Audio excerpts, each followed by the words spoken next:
So the first hardcore show I ever saw was actually it was weird. My band, in my high school band, was playing at CB's at one of those showcase nights where I realized there was no chance of us ever being asked back, but we just wanted to be on that stage because it was so cool. So I get there, and in transit, I was the drummer, and my snare drum breaks. And I'm like, holy crap, I don't have a snare drum. By chance, the band before us was these guys from New Jersey called the Shock Mommies. And they're like total hardcore. And I was like, and I was a little scared of them at that moment because I really haven't met that many hardcore people. And I said, excuse me, do you guys, which one of you is the drummer? And he's like, me. And I was like, is it okay if I borrow your snare drum? He's like, yeah, sure, dude. Like, it was like that. It was like so, and it was so natural. He let me then they gave me the tape, and they had a song on it called Neo-Nazi Nancy, which was like kind of Nancy and Sluggo from the Bazooka Bubblegum. And it was like favorite, and that was it. I was done. Like, I was like, I gotta find more of this kind of music. This is amazing.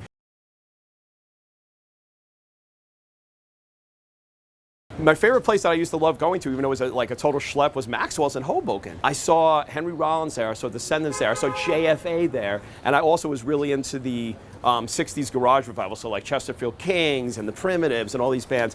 One of my favorite shows ever was the Descendants at Maxwell's. I mean, like, I remember that was one of the first times where I was injured in the pit. I got knocked and I went sliding across the floor, and I looked down at my hand and there was a giant like splinter of wood sticking out, and I was staring at it. And I was like, well, I probably should just pull it out. And I just went back in. It was great. But it was just such a great night. And then, of course, at the end of the night, you got to schlep all the way back to the Pat train and then go back to Queens. It was a pain in the ass, but I love that place. It was fun. Oh my God, Jimmy. I mean, I hope everybody doesn't say that, but we've like conjured up a relationship somehow. I just like watching him in action on the stage. Vinny Stigma, also a very funny guy. Stigma is hilarious. I mean, I actually got him on NY1, which I almost can't believe. I don't think people even realize that Vinny Stigma was on NY1. Somehow this happened. It was amazing, but he's a crack. But Jimmy cracks me up. He kills me.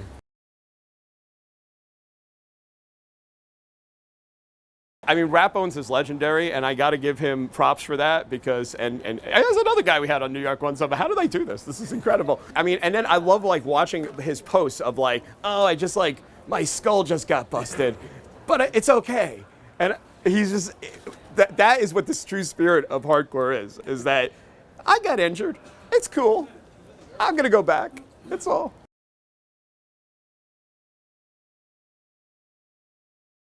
Yeah, and it's funny because it goes back to Maxwell's a little. There was a night, it was like in the late 80s, and it was me and my buddies from Queens who were like, we're going to go see a show. And there was two things that were happening. There was the Chesterfield Kings, who were like a garage revival band from Rochester, playing at Maxwell's. And the Replacements were playing at the Ritz. And I love the Replacements. And we picked the Chesterfield Kings. Now, granted, it was amazing. But then I heard stories afterwards that Paul was all messed up and Tommy was messed up and they did Kiss covers. And I was like, it's tormented me to this day. Should I have went to the Replacement show? Like, should I have went to that show?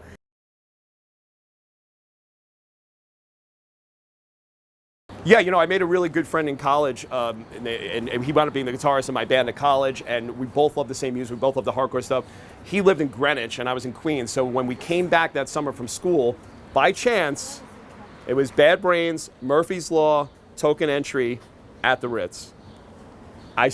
First of all, I can't believe I'm sharing this, but I think we had a little too much fun pre-show, and at one point there was these like kind of velvet red chairs downstairs where now, I think it's Webster Hall now, but it was the new Ritz, and I might have took a little nap there momentarily, and I'm pretty sure we saw Joey Ramone being carried out that night.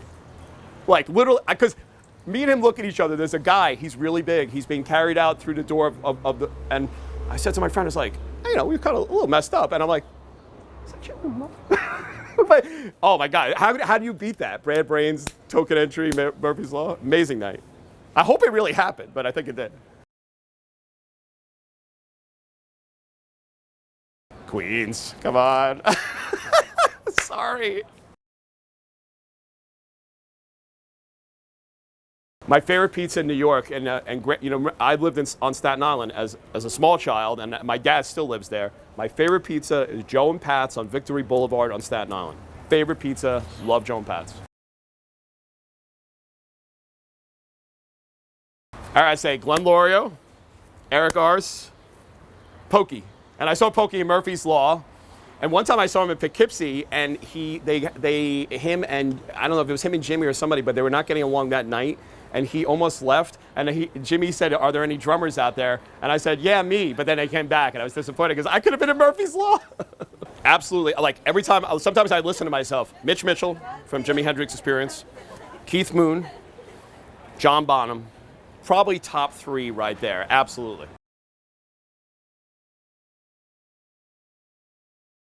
We have a show coming up on June 21st at Desmond's, and Jerry White, who was formerly of Kraut and now of Bowhead, is a great, he books the shows. We have a great relationship, great sound guy, makes it sound amazing.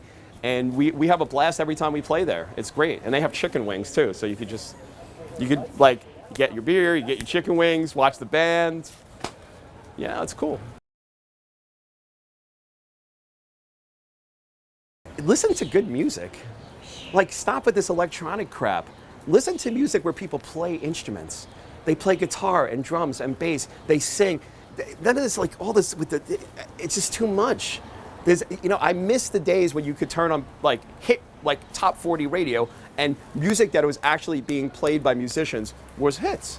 Now it's like all electronic crap. I mean, I know times have changed and you could do stuff on your phone, you could do stuff on your laptop, but you know what? When it comes to, as far as I'm concerned, you got to listen to music, listen to the good stuff.